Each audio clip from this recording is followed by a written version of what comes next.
निजामाबाद पूरा पानी में डूबे वाला है। हाँ नीचे इधर सामने आ रही।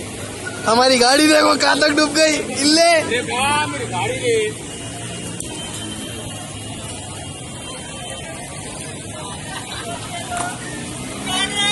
अरसा पेल्ली से लेके बोधन बस स्टैंड तक पूरी ट्रैफिक जैम है।